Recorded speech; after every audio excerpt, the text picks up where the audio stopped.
Let's talk about alcohol from a spiritual perspective, because as an ex-witch who is now a Christian, I've got a lot to say about this. So from a young age, I got very involved in alcohol, and I grew up in a home that had a lot of alcoholism in it, and I just saw a lot of things. And ever since I was a young child, I knew that alcohol opened you up to something very, very dark.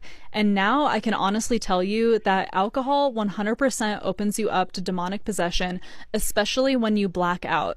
This is why when people get blackout drunk, they completely lose control of what they say, what they do. They don't even remember what happens, and they do some unspeakable things, things that they would never ever do if they were sober. And the reason why is because they are completely leaving their bodies and becoming an empty vessel for a spirit to come in and take over and completely possess them in that moment.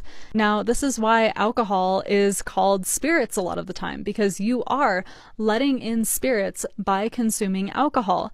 Now, I think there's a spectrum on this, because some people, they can drink a little bit more and not even get drunk, and that's one thing. But there is a threshold that everybody crosses that I think is different for every individual person, where once you become so drunk that you no longer have control over what you were saying, what you were doing, or even remembering what happened, you have opened the door to demons, and you have allowed them into your body to possess you in that moment.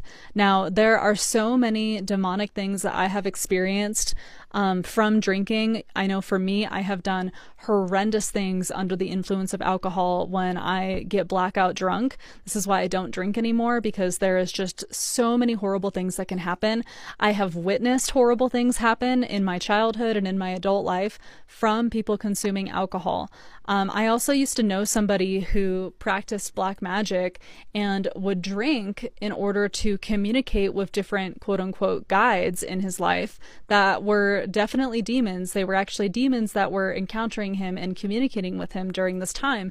And it would only happen when he was drinking alcohol. So if a black magic practitioner is using alcohol intentionally to communicate with demons, that should give you an idea of what is possible under the influence of this substance, because it completely takes over your mind, it completely takes over your body, and causes people to do things that are just like completely horrible that they would never ever do in their lives. And ultimately, when we are consuming alcohol or anything of that matter, we are oftentimes trying to cope with the pain, with the void that we have in our hearts, to numb the sorrow and the depression and the anxiety, whatever it is. We're trying to take the edge off to just escape from the pain of this world.